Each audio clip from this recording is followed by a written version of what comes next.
Gloria, you don't need to come. This party is for important people. I froze in the middle of my own backyard, where my son Benjamin was throwing a housewarming party. It was the house I had paid 80% down on. But I wasn't invited. My daughter-in-law, Carrie, said it straight to my face, in front of her side of the family. Everyone laughed and chatted, clinking champagne glasses up on the deck, while I stood below like a housekeeper who happened to wander by, my head spinning over the words, "Party for important people." That night, I started a plan no one would see coming. As I walked out of the yard, still holding the small bag I thought I'd need if they asked me to stay for dinner, I said nothing. I just nodded slightly at one of Carrie's relatives, laughing with a drink in his hand. He didn't recognize me, or pretended not to. I opened my car door, buckled my seatbelt, and sat there for a few minutes. My heart wasn't racing. I wasn't shaking. Strange. I'd been waiting for this moment for years, not to be humiliated, but to see everything with painful clarity. Driving home, I didn't turn on the radio. I didn't need music to fill the space in my head. I needed the sound of the engine, the tires rolling over the road steady and clear to remind myself I still controlled something. I had pictured this housewarming so many times.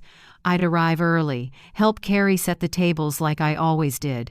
I'd bring the special salad Benjamin had loved since he was little. Carrie would thank me with a polite hug, and I'd tell myself, at least she still remembers me. Then we'd take a family photo under the big oak in the backyard, the one I planted myself 3 years before selling my old house to give them money for this one. But nothing I imagined happened. I wasn't part of the plan. I wasn't on the guest list. I wasn't in the family. When I got home, I dropped my purse on the chair and didn't turn on the lights. The house sat in the soft orange glow of a setting Sunday. I sank into the armchair in the corner of the living room where I usually embroider or read the morning paper and stared out the window. I didn't cry. Not a single tear. I think I'd already cried myself dry like the times before, when Carrie said I called a little too much and wore her out. When Benjamin started replying to my texts with emojis instead of words. When I sent money to fix the car and got nothing back but a transfer successful notification. I'm not someone who angers easily. I don't hold grudges either. But there's a kind of wound that won't heal, not because it's too deep, but because the person who caused it keeps scratching at it every day with indifference. I stood up and walked to the old file cabinet in my office. That dark brown wooden cabinet is where I keep everything from utility bills, letters from the 80s, to receipts I've saved out of habit from my accounting days. I pulled out a folder labeled Family, Benjamin and Carrie. I'd even used a pink sticky tab to make it easy to find. Careful. As if I were preparing a financial report for a company I loved. I flipped through each page. Home repair bill. $2,800. Spanish classes for my granddaughter Olivia. $1,200. A sofa set for Benjamin's old apartment. $1,700. A bank loan I co-signed. $15,000. And those were only the ones I still had on paper. The quick transfers, the times I handed over a little cash to help them get through the month, the birthday gifts for Carrie so Benjamin wouldn't feel awkward, those weren't on any ledger. They lived only in my memory and my slowly eroding pride. I closed the folder. Something clicked in my mind. I took out a blank notebook and started writing the name of each expense, the date, the reason, who asked, my reaction. Each line I wrote felt like a pin popping a balloon, the balloon of my illusion that I was the perfect mother, the devoted grandmother, the sweet mother-in-law. I didn't know exactly what I was doing, but I knew one thing for sure. Nothing would be the same again. I brewed a cup of chamomile tea and sat on the front porch. Night had fallen. The autumn breeze was gentle. Yellow leaves rode each gust, needing no permission, no invitation. I sat there thinking about Thomas, my husband.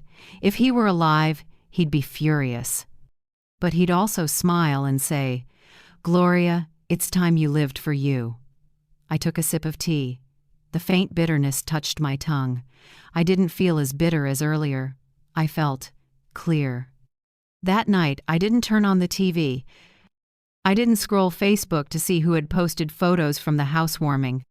I just lay in bed, eyes open to the ceiling, and asked myself, if I stop paying, will I still be called Mom? I didn't know the answer, but I knew I was about to find out. The next morning I woke earlier than usual. Autumn sunlight slipped through the curtains, laying a pale gold over a room so quiet I could hear the ticking clock. I lay still for a moment, feeling like my body had been through a storm while my mind was strangely calm. I went to the kitchen and brewed a pot of black coffee.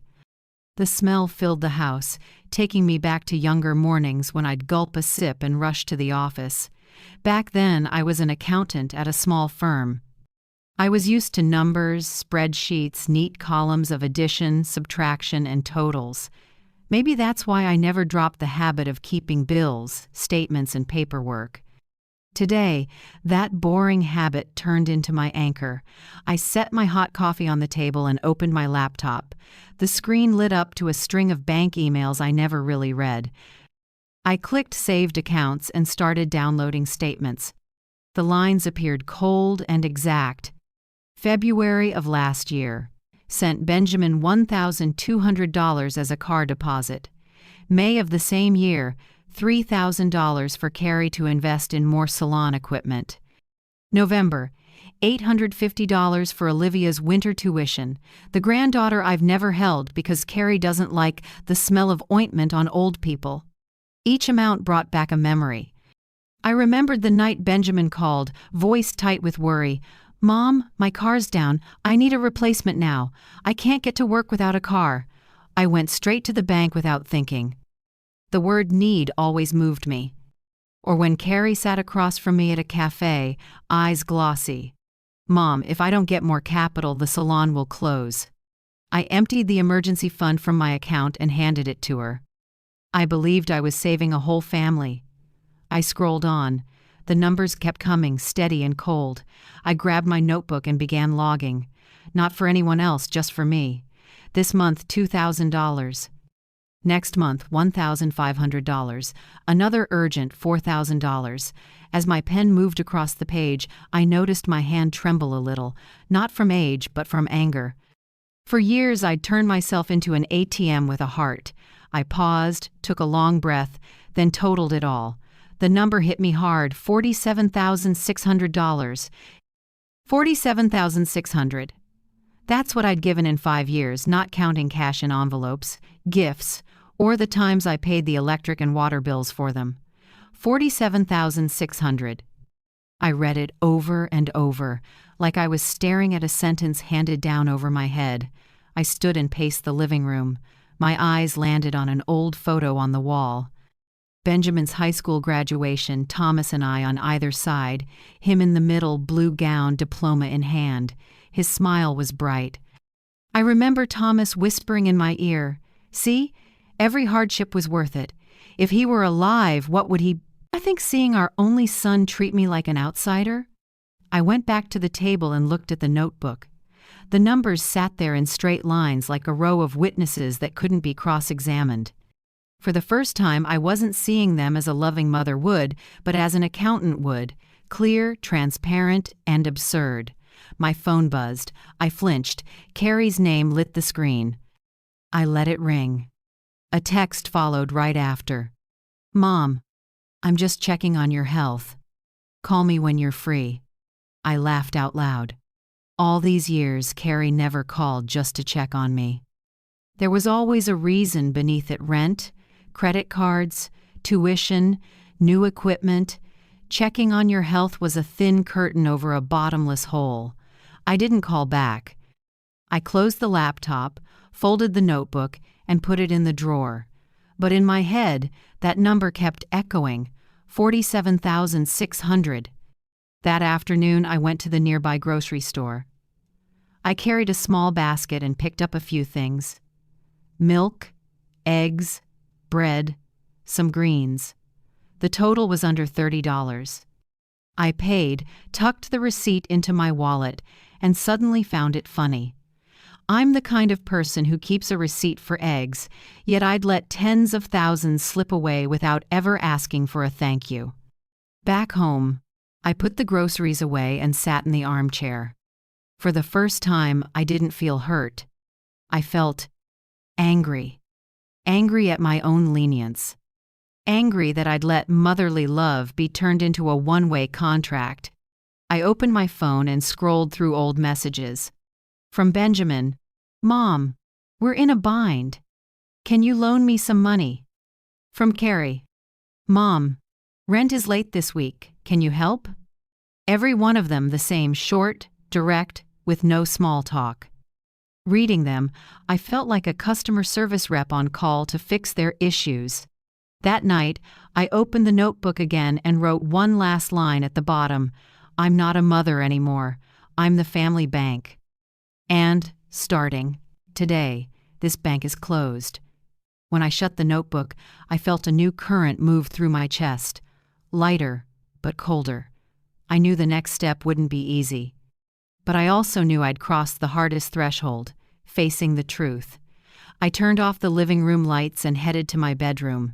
In the dark, I heard the wind whistle past the window. I pulled up the covers and closed my eyes. No longer a mother waiting for a thank you text, I slept like a soldier ready for a new fight. The next morning, I went to the bank.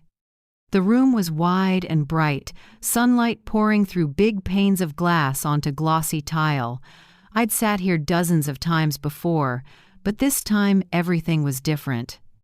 No more rushing to sign transfers for Benjamin, no more scanning my balance to make it work. Today, I came to end it.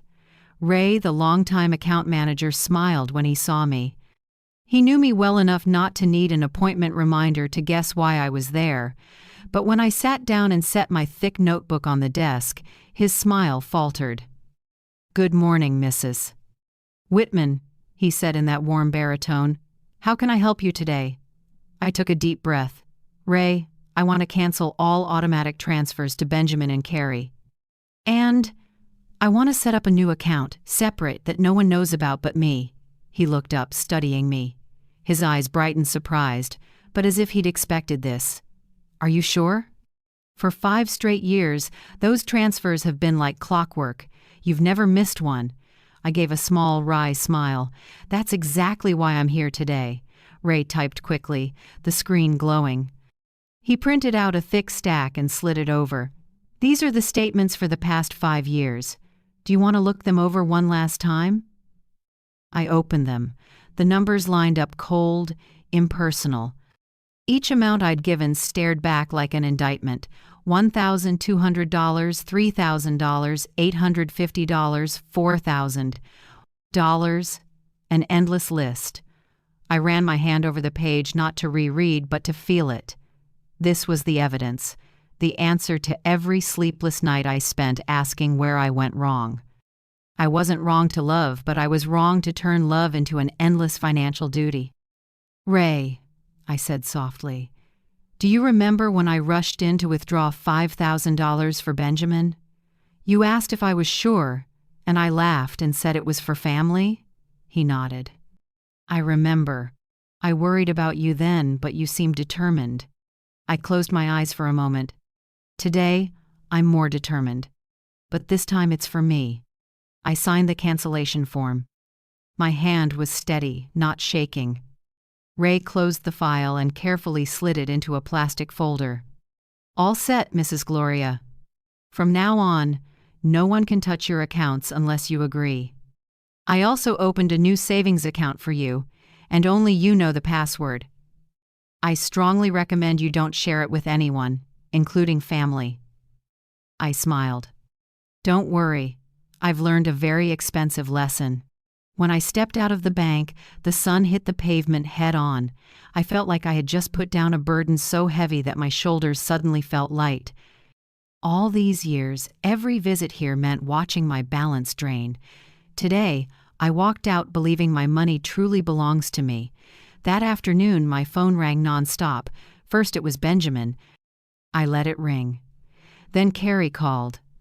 I stayed silent. After that, a stream of texts popped up.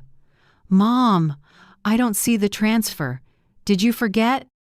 "Mom, we need money for the credit card bill this week. Text me back." "Mom, please don't do this to us. You know we rely on you." I read each line but didn't answer. For the first time, I let the phone fall quiet. No explanations, no excuses, no promises. That evening, I took out the statements and read them again, like a little farewell ritual. I drew a red line through each item and whispered, "Enough, no more." It felt like unhooking one chain after another that had bound me for years. I remembered the time I paid for a new air conditioner for their apartment. Carrie said, "You're so kind. Without you, we wouldn't know what to do." Those sweet words once made me feel proud, but now I see they were just a way to tie me to an endless loop. Every time they praised my generosity, they were really hinting for more, and I foolishly mistook that for love. That night, I sat by the living room window, watching the streetlights spill in. I wrote one last line in my notebook. "The Bank of Gloria Whitman is officially closed, permanently." I closed the notebook and set it on the table. This time I wasn't writing just for myself, but for the future. If I ever feel weak, I'll open it and read those cold numbers to remember how many years, how much money, and how much trust I poured into one-sided love. When the clock struck 10 o'clock, I turned off every light. The house fell into quiet, but inside me, there was no emptiness anymore, only resolve. I don't know how Benjamin and Carrie will react tomorrow when they realize the money no longer flows into their pockets. But I know one thing for sure. I'm ready for the fight, and this time, I won't back down. The next morning, I had just poured a cup of coffee when the phone rang. Carrie's name lit up the screen. I stared at it and didn't rush to answer. The ringing dragged on, like someone pounding on the door of my small house. Finally, I picked up. Carrie's voice was tearful. "Mom, the credit card got declined." "The house is about to be foreclosed. We thought you forgot the transfer." I took a sip of coffee, let the heat spread across the roof of my mouth, and answered slowly, "I didn't forget, Carrie. I'm choosing not to send it anymore." There was a few seconds of silence, then she burst out. "You can't do that! We rely on you! You know that!" I ended the call. I didn't need to hear more. My hand still rested lightly on the mug, my heartbeat strangely calm. Not even 10 minutes later, Benjamin called. His voice wasn't soft like Carrie's, it was blunt and harsh. "Mom, what's going on? I just checked the account. No money came in. You know we have a loan payment due this week, right?" I closed my eyes and pictured his little face from years ago, when he used to throw his arms around my neck after being picked on at school.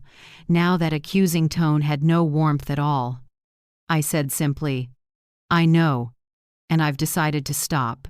He shouted, "What's wrong with you? Who's gotten in your head? Don't let people feed you weird ideas." I stayed quiet for a few seconds, then hung up.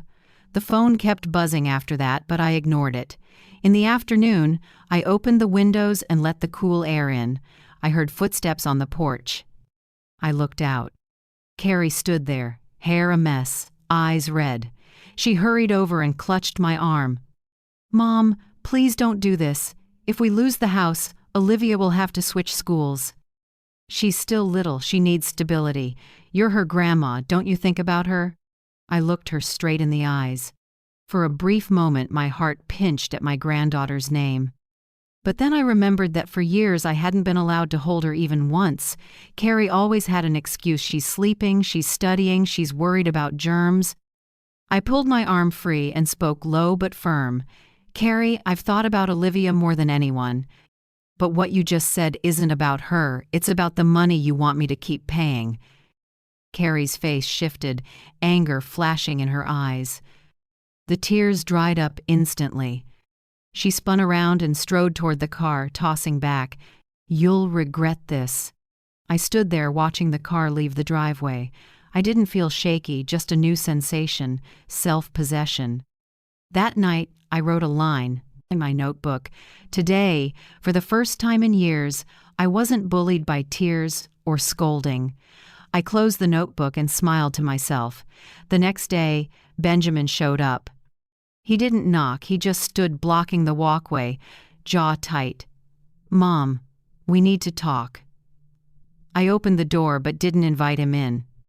I stood in the doorway, between two worlds, the home I protect inside, and outside, the son who treats me like a wallet. He glared at me. "We can't live without your support. I'm working hard. Carrie is too. You know how expensive everything is now." I cut in. "You're 35, Benjamin. At your age, your father supported a whole family and bought our first house without help. You're still leaning on your elderly mother." He frowned, voice stiffening. "You make it sound like we've never cared about you. You think all we care about is money?" I answered softly, each word heavy as stone. "Tell me, when was the last time you called just to ask how I'm doing?" Benjamin went silent, his lips pressed tight, eyes looking away. I knew he had no answer. Finally, he left without a goodbye. I closed the door. The bitterness was there, but I didn't collapse. I understood that with every refusal, I was pulling myself a little farther out of the chains. For the next 3 days, my phone almost never stopped ringing. When no one picked up, they left messages. It was the same themes over and over: rent, credit card debt, bank loans. I read them but didn't reply. Instead, I took a walk around the neighborhood. I stopped by the bakery and bought a warm loaf of bread as a treat. The clerk greeted me with a friendly smile and asked which jam I liked. I felt a sudden pang. How long had it been since I had a simple conversation not about money? I brought the bread home, ate it alone at the kitchen table, savoring each bite and thinking, maybe this is what freedom really feels like. That night, a long text came in from Carrie. "Mom, I'm sorry if I said anything that upset you, but we're really in a tough spot. If you don't help, we'll lose everything. I know you don't want your granddaughter to suffer." I read it over and over. The wording sounded gentle, but I recognized the familiar scent of manipulation. They weren't asking out of love. They were demanding out of fear of losing their only source of money. I set the phone down without replying. I told myself, in the past, a message like this would have sent me running to the bank. Now, I just feel relieved that I've learned to stand firm. On Sunday morning, I got up early and went to church. I've gone regularly for years, but my mind was always tangled with my kids' money issues. Today, I sat still and listened to the sermon on forgiveness. The pastor said, "Forgiveness doesn't mean accepting abuse. Forgiveness is when you let the burden fall off your shoulders and free your soul." I sat there with tears streaming, unable to stop. Not for Benjamin or Carrie, for myself, the woman who let motherhood become chains for so many years. That afternoon, Carrie called again. Her voice wasn't soft this time, it was sharp. "If you don't send money, we'll have to take action. Don't blame us." I pressed end. My heart didn't flutter like before. I knew things would get uglier from here, but I also knew I was ready. I thought after Carrie's vague threats they'd quiet down and find another way. They didn't. Just 2 days later, when I came back from the grocery store and lifted the garage door, Benjamin's gray pickup was parked right out front. Carrie stood next to it, arms crossed, eyes like steel. I stopped and left the bags in the car. I wasn't going to start the show before I even stepped inside. Benjamin stepped forward, voice tight. "Mom, we need a serious talk." I looked at him without a word. Carrie cut in. "You're hurting this family. If you don't keep helping, Olivia will suffer.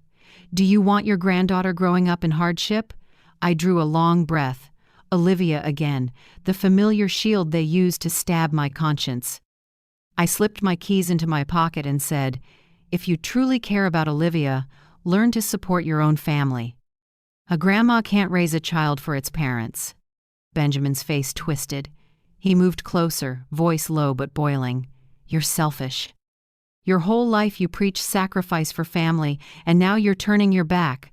I looked him in the eye. "No, Benjamin. I did sacrifice for years. You never valued it. From now on, I simply won't sacrifice anymore." Carrie shot him a glance, then switched to a syrupy tone that sounded fake. "Mom, maybe someone's been influencing you. Or you're confused? Think again, maybe there's a misunderstanding. We just want you to be happy." I let out a rough laugh that even sounded strange to me. "Happy? For years you've taken every dollar, every hour of sleep, every small joy I had. If that's love, then my happiness is dirt cheap." Carrie's face went pale. The sugarcoat was gone. She hissed, "Fine. If this is your choice, you'll face the consequences." Benjamin tugged her toward the truck. Before getting in, he turned and gave me a look that wasn't a son's, but a stranger's.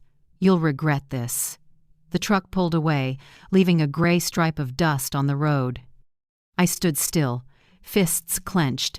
I knew those weren't just angry words. They were a warning. That afternoon, I opened my notebook again. I wrote, "Today, their true faces showed. No more circling, no more masks. They've made me the enemy." When I finished and closed it, my heart was still heavy. I had prepared myself for anger and blame.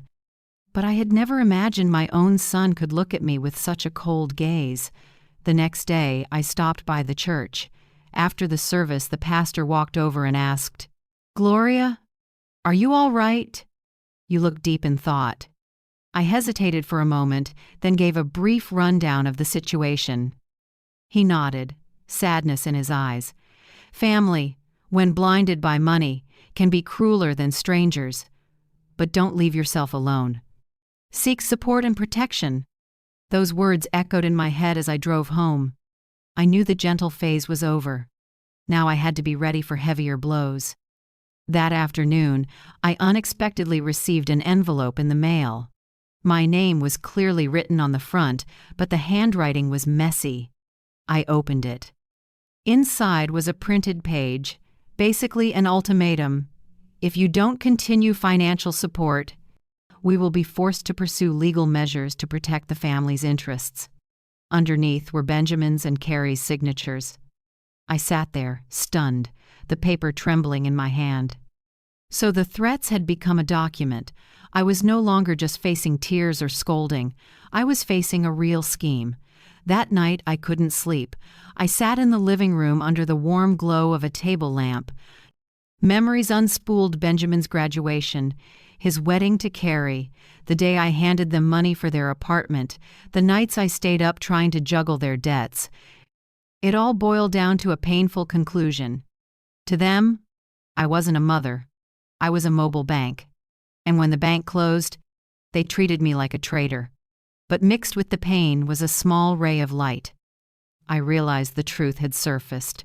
No more illusions, no more faint hope that my love would be returned. That stark truth, harsh as it was, set me free. The next day I called my old attorney Mr.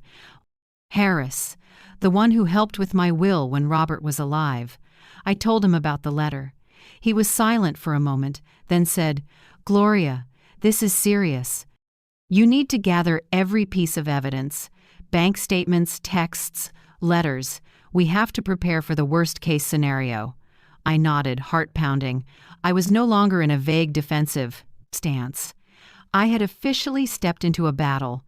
Early evening, while I was organizing papers, the doorbell rang. I glanced out the window, Benjamin and Carrie again. This time, I didn't answer. I stood behind the curtain, quietly watching. They knocked, called my name, then started shouting when I didn't respond. Carrie yelled, "Mom, if you don't come out, we'll record a video and send it to everyone to show you're abandoning your kids and grandchild." I stayed still, my heart aching, but I didn't move. After nearly 10 minutes, they left, the front lawn stamped with shoe prints. I sank into a chair and covered my face. The hurt flooded in, but within it, a strange pride rose up. I hadn't opened the door. I hadn't caved. That night, I added another line to my notebook. "When they stop hiding, I see everything clearly. Their eyes, their tone, every word is a knife. I'd rather take a real knife than live forever in fake sweetness. I closed the notebook and exhaled. I knew this was only the beginning. The next morning, I pulled back the curtains and saw a familiar figure watering flowers across the street. It was Florence, my neighbor of more than 10 years. We'd never been close, just the occasional hello at church or the grocery store. But today, for some reason, the way she looked over at me felt like she was asking a question. I forced a smile and waved. Florence shut off the hose, crossed the street, and stopped at my fence. She's about my age, silver hair, still spry. "Gloria, I heard a commotion at your place yesterday. Is everything all right?" Her voice was gentle but full of concern. I froze. I hadn't planned to share family matters with anyone. But the clarity in her eyes eased something in me. I opened the gate and invited her onto the porch. We sat on the old wooden bench, morning light filtering through the leaves, scattering gold across the table. I slowly told her everything. Being shut out of the wedding, celebration, canceling the transfers, Benjamin and Carrie showing up to yell, and the threatening letter in the mail. Florence listened in silence, nodding along to each detail. When I finished, she gripped my hand, warm and steady. "Gloria, you're not alone. I've been through the same thing. My son tried to have me declared incapacitated to take this house. I know what it's like to be seen as a wallet by your own blood." My chest tightened. Someone understood my pain that well. Florence told me that 5 years ago, her son and daughter-in-law pressured her relentlessly. They kept borrowing for a restaurant, then blamed her when it failed. It escalated to hiring a lawyer and preparing a guardianship petition. Thankfully, Florence found a strong attorney and neighbors willing to testify. She won. Since then, she learned how to put up fences even with her own child. Listening to her, I felt both horrified and strengthened. I asked, "How did you get through it? Didn't you feel guilty?" She looked straight at me, resolute. "Of course." I cried until I couldn't breathe, night after night. But I realized being a mother doesn't mean supporting your kids for life. They grow up, start families, and must stand on their own feet. Love doesn't mean unconditional financing. Her words rang through me like a bell. I saw how far I'd gone down the road of sacrifice so far, I'd forgotten the limit. We sat a while longer. Florence offered, "If you need it, I'll testify for you. I've seen Benjamin and Carrie show up and raise their voices at you many times. The neighborhood knows it too. Don't be afraid. You have witnesses." Tears pricked my eyes as I squeezed her hand. "Florence, you're my lifesaver. I never imagined I'd find an ally right across the street." She smiled kindly. "We're mothers. And sometimes, mothers have to remind each other that we deserve protection too." That evening I went home and opened Exam, the bank files again. This time, those cold numbers weren't just evidence of my foolishness. I saw them like bullets, and Florence had just placed a shield in my hands. I began sorting everything neatly, dating, clipping in the texts, printing emails. As my hands moved faster, a certainty rose in me. I'm not alone anymore. 2 days later, Benjamin came again. I looked out the window and saw him with Carrie, and this time, a man I didn't recognize.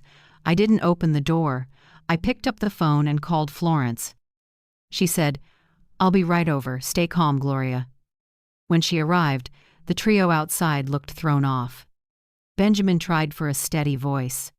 "Mom, this is our legal advisor. He just wants to talk and find a solution for everyone." I stood behind the locked door and didn't open it. From beside me, Florence spoke up loud and clear. "I'm the neighbor. I've witnessed enough disturbances here. If you keep harassing her, I'll call the police immediately." The air shifted at once. Carrie yanked Benjamin's arm. "Let's go. Standing here is pointless." I exhaled shakily, my hands still trembling. Florence laid a hand on my shoulder. "See? Sometimes just one witness is enough to stop them from crossing the line." That night, For the first time in weeks, I slept deeply. In my dreams, I walked through a bright garden, surrounded by the laughter of older women. I knew it was the image of community strength Florence had just opened up for me. The next morning, I went to Florence's with a homemade pie. She opened the door, surprised. "Gloria, you didn't have to." I smiled. "It's not about courtesy. I just wanted to say that because of you, I found peace again in my own home." We sat together eating pie, sipping tea, and talking like old friends. I told her about the good memories buried under years of financial strain. Saying them out loud felt like release. That night, I wrote in my notebook, "Today I gained an ally. Florence, the woman who understands a pain I thought only I carried. Maybe this journey isn't just about protecting assets. Maybe it's about learning to stand with other women, stronger together." After the day Florence stood up for me in front of Benjamin and Carrie, I could finally breathe easier. But I knew their silence was only temporary, like a calm lake with currents swirling underneath. Sure enough, a few days later I got another letter, this time not Benjamin's messy scribble, but a clean printout with a law firm's seal. In it they claimed I showed signs of mental instability requiring supervision to prevent financial risk. They also hinted at the legal rights of direct heirs. Plainly put, they were building a case to haul me into court and force me to hand over control of my finances. When I finished reading, a chill ran through me. But instead of panicking, I folded the letter and set it on the table. I called Mr. Harris, the attorney I'd trusted for years. "Harris, I need you to look at this." An hour later, he was there. After reading, he frowned. "They're using the classic playbook, Gloria. I've seen it many times. They want to paint you as a paranoid elder who can't manage her affairs. We need to get ahead of it." I asked quietly, "What do you suggest?" Harris met my eyes. "We'll arrange an independent assessment by doctors and specialists I know personally. It's a second opinion, both to document your capacity and to shut down their tactic. When we're in court, these experts will be your wall." I exhaled. For the first time in months, I didn't feel alone in the dark. 2 days later, I met the psychologist and internist Harris had lined up. The evaluation took place in a bright room filled with natural light from big windows. Dr. Moore, a middle-aged woman with round frames, asked me a long series of questions from dates and figures to feelings and problem-solving. I answered clearly. When she asked me to total monthly expenses, I immediately recalled the exact figure, $47,600 over 5 years, because it's carved into me like a mark on stone. When we finished, she smiled. "Mrs. Gloria, honestly, your mind is sharper than many younger people. I'll write a detailed report. No one can twist this truth." Hearing that, my eyes stung. Not because I doubted myself, but because someone outside finally saw the truth about me, a completely lucid woman who had simply endured exploitation for too long. As Harris and I left the clinic, he said quietly, "We've landed our first counterpunch. But prepare yourself, Benjamin, and Carrie won't stop. They'll use harder psychological tactics to make you cave." "Stay firm." I nodded, my heart heavy. Sure enough, that night my phone rang nonstop. This time it wasn't shouting, it was messages dripping with staged emotion.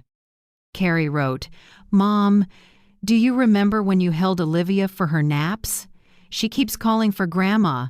She cried when she heard you're upset with us. Please don't turn your back on the family." I bit my lip. I knew Olivia was too little to understand any of this. That message wasn't my granddaughter's voice. It was a ploy Carrie had crafted. Then a text from Benjamin.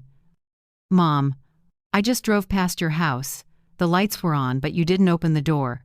I know you saw me. I don't want us to become strangers." I regret so much. I sat by the window, watching the streetlight wash the sidewalk. A part of me wanted to open the door and run to him. But then I remembered the statements, and the cold look on his face when he said, "You'll regret this." I knew those remorseful lines were just another tactic. The next day, I told Florence everything. She sat across from me in the living room, took a sip of tea, then smiled slightly. "Gloria, they're trying everything. One minute it's threats, the next it's sweet talk. That's classic psychological warfare, make you waver until you can't tell what's real. But remember, the truth is what you've seen with your own eyes, not what they type in a text." I nodded, feeling steadier. Florence added, "Keep every text, email, and letter. Every line will turn into evidence of manipulation. Don't delete anything." I did as she said. I printed all the messages and filed them. Each page felt like a puzzle piece exposing the truth. That afternoon, while I was sorting papers, I got a call from an unknown number. The person said they were a social worker and that they'd received a report I was showing signs of confusion and needed a safety check. I went cold. Clearly, Benjamin and Carrie had filed a report with the authorities. I stayed calm and said, "I'm sorry, I won't answer any questions without my attorney present." The caller sounded surprised, mumbled a few words, then hung up. I called Harris right away and told him what happened. He mused, "Good, Gloria, you did the right thing. This is their reverse psych move, trying to turn your caution into proof you're paranoid. But now we have the independent assessment plus witness support, don't be afraid." Hearing that, I felt like I'd just stepped out of a trap. That night, I sat on the porch as the cool breeze ran through my hair. Florence brought over some fresh-baked pastries. We ate and talked. She said, "Gloria, I used to be scared like you. But I realized every time they try to manipulate me, I get more evidence against them. Let them perform, we'll record it. When we're in court, the truth will show itself." I smiled for the first time in months. It wasn't a shaky smile. I suddenly understood. Instead of being hunted, I could become the witness for my own truth. Before bed, I wrote in my journal, "They think they're cornering me, but their mind games are exactly what help me see their nature more clearly. I'm not swayed anymore. I have evidence, allies, and faith." I closed the notebook and lay my head on the pillow. For the first time, sleep came easy. Not because the storm had passed, but because I'd learned how to stand steady in it. Just 1 week after the call from the social worker, I received a thick envelope stamped by the local court. My stomach dropped and my hands trembled as I tore it open. Inside was a petition to verify civil competency against me. Right in the first line, my name, Gloria Whitman, was in quotation marks, like I was a character without substance. The plaintiffs were direct relatives, signed by Benjamin Whitman and Carrie Whitman. I read it over and over, feeling like someone was squeezing my chest. The reasons were shamelessly absurd. That Mrs. Whitman has recently spent money irrationally on useless things, that she isolates herself and shows signs of depression and paranoia toward family, and finally, that there was a risk of outsiders exploiting and manipulating her assets. I let out a dry laugh that sounded like metal scraping metal. So the very people who'd lived off me for years dared to dress me up as a victim of exploitation. The next morning, I took the petition to Mr. Harris's office. He sat quietly for a moment, drumming his fingers on the wood desk. "Gloria, this is a serious escalation, but don't worry, I've been preparing. We'll prove this is a fraudulent filing." He opened a cabinet and pulled out the materials we'd gathered: bank statements, receipts, the money demand texts, and Dr. Moore's assessment report. Stacked together, they looked like a fortress. Harris analyzed carefully. "Their weakness is fabricated evidence. I'll ask the court to verify the source of everything they submitted. If we expose even one false piece, the whole case collapses." I nodded, feeling a new surge of confidence. This time, I wasn't just defending, I was counterattacking. As predicted, when the court sent over their file for us to review, Harris spotted something odd. There was a medical certificate signed by a psychiatrist named Kramer, claiming I had signs of memory decline and needed long-term monitoring. Harris checked the medical database and found that this doctor had retired 3 years ago. The signature on the paper was clearly fake. I went numb staring at it. They forged medical records? Harris answered firmly. Exactly. That's our strike point. Submitting forged documents to the court is a serious offense. Once we prove it, they won't just lose, they'll face legal consequences. In the days that followed, I devoted all my time to organizing evidence. Every evening, I spread out files on the dining table and labeled folders by topic: bank, texts, forged medical, neighbor statements. Florence often came over to help. She patiently read each message and reminded me to stay calm. Gloria, think of it like cleaning out an old attic. The more dust there is, the lighter you'll feel when it's finally swept clean. One afternoon, Harris called, voice electric. Gloria, I just spoke directly with Dr. Kramer. He's willing to testify in court that the signature is fake. This is pivotal. Their mask is about to fall. I gripped the phone, my heart nearly leaping out. All that pent-up grief finally had a chance to be brought into the light.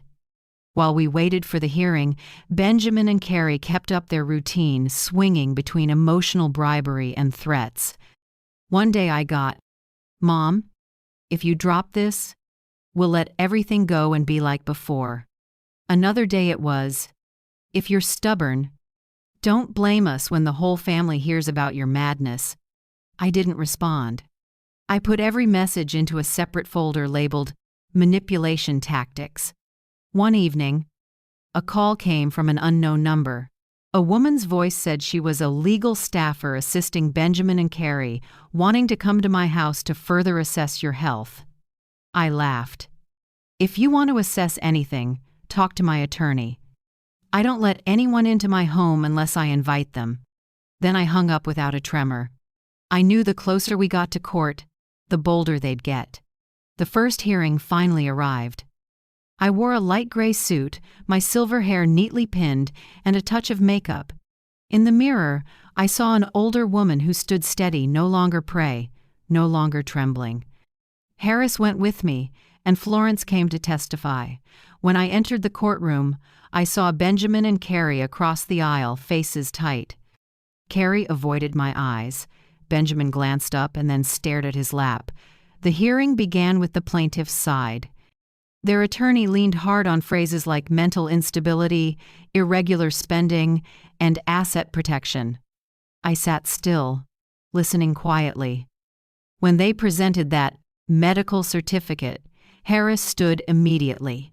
He asked the court to compare it with Dr. Kramer's official records. Moments later, Dr. Kramer entered thin, white-haired, eyes sharp. Holding up the paper, he said clearly, "This is not my signature. I have never met Mrs. Gloria Whitman, nor have I written this report. I retired in 2020. Whoever used my name on this committed forgery." The courtroom fell silent. Benjamin went pale. Carrie bowed her head, shoulders shaking. In that instant, it felt like the mask they'd built over months was ripped off in public. Harris kept going, "Dr.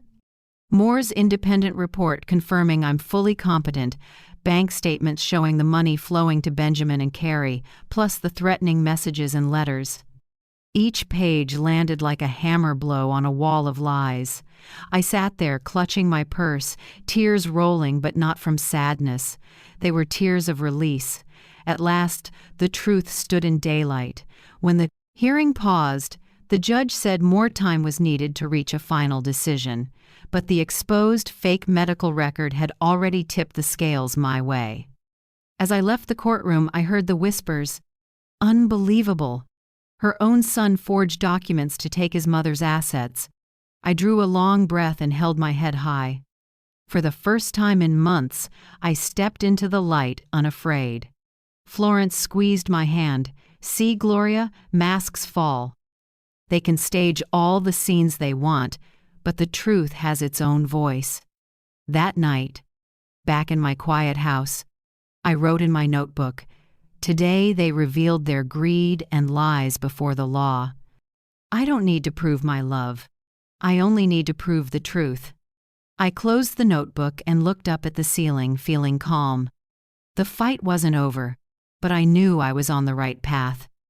More importantly, I was no longer a woman blinded by honeyed words.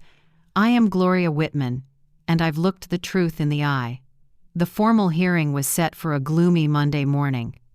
I woke very early and sat at the mirror for a long time, my silver hair pinned up, dark circles under my eyes but a steady gaze. I chose the navy blazer Robert gave me for our anniversary, with a simple white blouse. I wanted to appear not as a weak victim, but as a woman who has lived fully and kept her dignity. Florence drove me to the courthouse. "On the way," she said softly. "Gloria, today you're not only standing up for yourself, you're standing up for many mothers who've been squeezed by their own children. Remember that." I squeezed her hand, faith rising in me. The courtroom was unusually full. I noticed familiar faces from church and the neighborhood. Some nodded when our eyes met. Across the room, Benjamin sat with Carrie, faces rigid. Carrie wore a black dress, eyes darting down. She wouldn't look up. Benjamin sat straight, lips pressed tight, fingers laced together. The judge entered, and the room fell silent. The plaintiff's attorney launched into more talk of financial risk and protecting an elderly woman from her own confusion. I listened, calm, though each word felt like a blade aimed at my heart. Then Harris stood, voice low and sure. "Your Honor, my client, Mrs. Gloria Whitman, is not unstable as claimed. We have official medical reports, witnesses, and evidence that the plaintiffs used forged documents." He placed a thick, numbered stack on the table. Harris called Dr. Moore. She took the stand with a firm step. "I personally assessed Mrs. Whitman 2 weeks ago. She is fully competent, with good memory and clear logical thinking. There are no signs of mental illness or cognitive decline." The room shifted. I glanced at Benjamin. He frowned and whispered to Carrie. Before they could respond, Harris called the key witness, Dr. Kramer. He walked in holding the forged paper. "This is not my signature. I never wrote a report about Mrs. Whitman. Using my name this way is forgery." The courtroom buzzed. The judge's gavel brought silence. Benjamin had gone white. Carrie shook. The truth they'd tried to bury was standing under oath. In cross, Harris presented 5 years of bank statements, line by line, showing transfers from me to them. He paused at the total. $47,600, not counting cash. "If anyone needs protection here," he said slowly, "it is Mrs. Gloria, a mother systematically exploited by her son and daughter-in-law." A ripple of whispers spread. I caught someone mutter, "Shameful." Those murmurs tapped like tiny drumbeats of agreement, and my heart pounded no longer from fear. When the judge asked if I wanted to speak, I stood. My legs trembled slightly, but my voice was clear. "Your Honor, I am Gloria Whitman. I've lived 72 years, through war, working to support a family, and I never imagined I'd have to stand here to prove my competence. But today, I'm not speaking only for myself. I'm speaking for all the mothers who've been exploited and cornered by their own blood. I'm not crazy. I've just been silent for too long." In that moment, I felt compassionate eyes on me. Harris nodded. Florence wiped away a tear. I knew I'd just said what so many women of my generation have kept inside. When the hearing adjourned, the judge said, "Based on the evidence presented, the court will seriously consider the act of document forgery." Meanwhile, the request for guardianship over Mrs. Judge Gloria Whitman is temporarily denied. The gavel struck like a bell of release. It was the first slap of the law against Benjamin and Carrie. They left in silence, their bravado gone. I watched them go, feeling both heartache and relief. I never thought I'd see the day my own son's lies were exposed in court, but I also never felt justice so close. Outside, The autumn wind was cool and kind. Florence squeezed my hand. "You did it, Gloria." "You stood tall." Harris smiled. "The fight isn't over, but today we won a crucial round." That evening, under the warm lamplight, I wrote, "Today I heard the voice of justice." It doesn't erase the loss, but it gives me faith that truth will win. And I know I'll keep going, however long the road. On the day the court issued the final ruling, I sat in the courtroom, my heart pounding like an old drum. Across the aisle, Benjamin and Carrie sat close together, faces tight. I could see the gray in my son's hair, the hollows under his eyes, but his gaze was icy, nothing like the little boy who once clutched my hand when he learned to walk. The judge read the decision in a steady, low voice. After reviewing all evidence, the court fully denies the petition for guardianship over Mrs. Gloria Whitman. Furthermore, the court orders additional investigation into the use of forged documents submitted by the plaintiffs. The gavel cracked against wood, splitting the air. I closed my eyes and exhaled. Months of dread finally lifted. Harris gently placed a hand on my shoulder and whispered, "Congratulations, Gloria, you won." But at the same time, a sharp breath from Benjamin made my chest tighten. He hung his head, then suddenly stood and walked out of the courtroom. Carrie hurried after him, calling his name softly, but Benjamin didn't stop. I watched my son's back recede and felt my heart fracture. I knew I had just lost him, not only in court but maybe forever. Outside the courtroom, strangers came up to shake my hand and call me brave. Florence hugged me tightly, and Harris smiled, saying I'd set a good example for women in similar situations. I smiled and thanked each person, but deep down, the smile was heavy. This victory came at the cost of a break I could never mend with the child I loved most. That night, the house felt unusually quiet. I sat in the living room with the small lamp on. On the table was a framed photo of our family at a Christmas dinner years ago. In it, Benjamin sat beside me, his arm loosely around my shoulders. I touched the cold glass, tears slipping down before I realized it. A legal victory couldn't fill the empty space inside me. Memories poured back. The day Benjamin started college, when I held him at the dorm gates. His wedding day, when I arranged every bouquet on the tables. The day Olivia was born. When I stood outside the delivery room, hands shaking as I held a small gift for my granddaughter. Those were my pride, the reason I worked hard and saved every penny, and now they felt like smoke. 3 days later, Carrie called. Her voice was cold. "You won, congratulations, but from now on, don't expect to see Benjamin. He doesn't want to look at you anymore." I kept my voice even. "Carrie, tell Benjamin I never stopped loving my son. But I can't let him turn me into an endless wallet." Carrie said nothing and hung up. I sat still for a long time after that call. The pain didn't slam into me, it seeped in, like rain soaking into soil. I knew that to Benjamin, I wasn't a mother anymore. I was the one who humiliated him in court. He couldn't see that his own actions drove me to this. In the days that followed, I lived more slowly. Florence stopped by often with flowers from her garden or something she'd just cooked. She understood my emptiness. She didn't need many words, just sat with me, drank tea, and let the quiet be its own comfort. Harris called to check in, reminding me to rest and not dwell on things too much.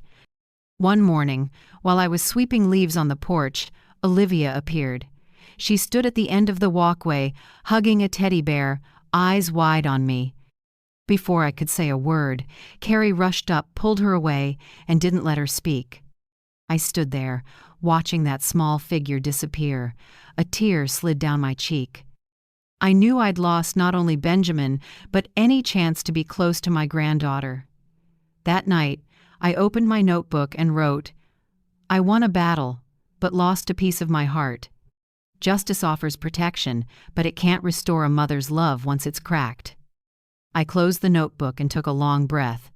Even in the hurt, a small flame glowed freedom's flame. I wasn't being forced anymore. I wasn't living under fear. And I knew this choice, however harsh, had saved the rest of my life. The next day, I went to church. When the pastor asked what I wanted to pray for, I simply said, "Please keep Benjamin safe, even if he no longer sees me as his mother." As soon as I said it, I felt lighter. I didn't expect my son to come back now, but I wanted him safe, not lost. Leaving church, I looked up at the autumn sky. Clouds still hung gray, but far off, a narrow beam of light broke through. I smiled and told myself I still had days to live, and more chances to give love not to those who use me, but to those who truly need it. The legal victory closed a chapter, but the loss in my heart remains. I won, but I also lost a son. That's the truth I must learn to live with as I continue my path. After the trial, I stayed tucked inside my small house for days. I needed time to breathe and let my heart settle after such heavy blows. Then, one morning, Florence knocked, holding the local paper.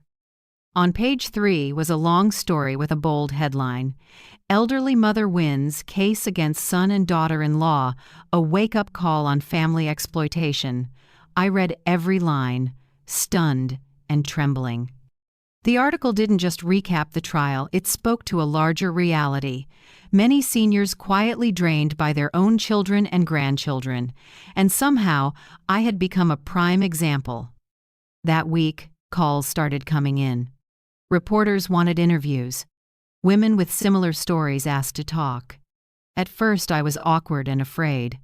I wasn't used to my private life laid bare. But one night, an older woman's voice shook over the phone as she told me her son had forced her to sign over the house, and she was scared to fight back for fear of being abandoned. I went silent, then burst into tears. I realized I couldn't stay quiet. Florence encouraged me first. She said, "Gloria, you have a strength you don't see yet. Use your story to help others. We can start a support group." It sounded far-fetched at first, but something inside me leapt. Maybe this was how to turn pain into something bigger. We started small. A few meetings in the church's community room. I told my story, Florence told hers, and then other women began to open up. Some sobbed mid-sentence. Some trembled too much to speak, but their eyes shone with relief. We called the group something simple: Mothers Who Won't Be Silent. Word spread. Each week, more people came. Some were older women with canes, some were middle-aged, supporting an elderly parent while being exploited by their own siblings. Even some men came, admitting their children had pushed them into hardship. I listened, my heart aching and warming at the same time. It wasn't alone. A single wound had connected dozens, hundreds of hearts. One day after I finished speaking, a woman named Margaret stood, took my hand and said, "Gloria, because of you, I refused to sign the transfer papers my son shoved at me. I'm not afraid of being called selfish anymore. I realize I have the right to live for myself." The room broke into applause, and I felt the bricks of my lonely wall crumble. We didn't stop at sharing. Harris agreed to provide legal guidance for tough cases. He came to meetings, explained how to keep records, how to spot abuse, and how to seek help. I remembered the day he urged me to get an independent evaluation. Without him, I might have lost everything. Bit by bit, our group became a real community. We organized fundraisers and set up a small fund to help mothers cut off financially by their children. We wrote letters to local officials, calling for more hotlines for elder abuse in families. And I, once curled up in fear, stood before a crowd and said clearly, "We are no longer silent victims. We have a right to speak." Some nights after a meeting, I sat on my porch, streetlights casting warm gold on the sidewalk. A strange peace filled me. I had lost Benjamin and the chance to be close to my granddaughter, but I found a new family, one bound by truth and courage. I opened my notebook and wrote, "I'm no longer the mother who suffers in silence. I'm part of a community where we lift each other up." Through this community, I found my voice again. I closed the notebook and smiled. At 72, life still had a new chapter, one not soaked in tears, but filled with faith. That summer, for the first time in decades, I lived to my own rhythm. No more mornings waking to transfer lists. No more phone rings like whips. I woke to quiet, brewed a strong cup of coffee, and stepped onto the porch, letting the breeze run through my gray hair. For the first time, each day truly felt like mine. I used my remaining savings to freshen up the house. I painted the scuffed walls a pale blue. I planted more roses and wild daisies in the front garden. I bought a porch swing under the maple tree, where I could read and listen to birds in the afternoons. It wasn't flashy or loud, but it was a world I chose. I started traveling, something I'd put off for years. My first trip was a week in New Orleans, listening to jazz and wandering the old brick streets. In a small cafe, a street musician played saxophone, and my throat tightened. Outside the family whirlwind and constant demands, there was music, the sweetness of sugar-dusted beignets, and friendly smiles from strangers. When I came home, I painted. The room that had been piled with bills and papers became a studio. Southern landscapes, a portrait of Florence, even a self-portrait with a calm smile lined the walls like proof I'd found myself. Friends from Mothers Who Won't Be Silent visited and clapped, saying my paintings were full of life. One evening, I visited Robert's grave. I sat beside his stone and whispered, "Robert, I did it." I'm no longer the woman who bowed her head, terrified of losing her son. I stood up and kept what we built, and more importantly, I kept myself. The wind moved through the trees, and I felt like he was smiling. Sometimes I heard about Benjamin and Carrie from acquaintances. They'd moved to a smaller apartment. Carrie worked full-time at a nail salon. Benjamin bounced between odd jobs. I felt no hatred, only sadness. I once hoped my son would one day understand, but I know now that's not my responsibility. I've crossed that loss and learned to put a period at the end. One Sunday morning after a meeting, Florence said, "Gloria, you know, we're not just saving ourselves, we're planting seeds for the next generation. Their children will grow up in families that respect them because mothers and grandmothers found the courage to speak today." I stood there, moved. I never imagined my story could ripple outward like that. Now, as I write this, I'm 73. I don't have many years left, but every year, month, and day means something new. I know how to say no. I choose joy for myself in a morning cup of tea, a park concert, or simply watching flowers bloom. I understand that real love never comes from buying it. It comes from respect and genuine care. I paid dearly to learn that, but I have no regrets. From the rubble, I rebuilt a life for myself. And to anyone listening, if you feel used, dismissed, turned into a shadow in your own family, remember, you have the right to speak. You have the right to live for yourself. It's never too late to begin again. I close my notebook and smile at the bright garden. For the first time in years, the future isn't hazy, it's clear as a summer sunrise. If you've stayed with me to the very end of this story, I want to say thank you from the bottom of my heart. Thank you for hearing the voice of a woman who seemed fragile but found strength in her pain. I'd love to know your thoughts. If you were in my place, what would you do? Please share in the comments. I believe everyone's story has value. If this touched your heart, please like, subscribe, and come back for the next stories. Your support and presence are the greatest encouragement for me to keep writing and sharing. With gratitude. And see you soon.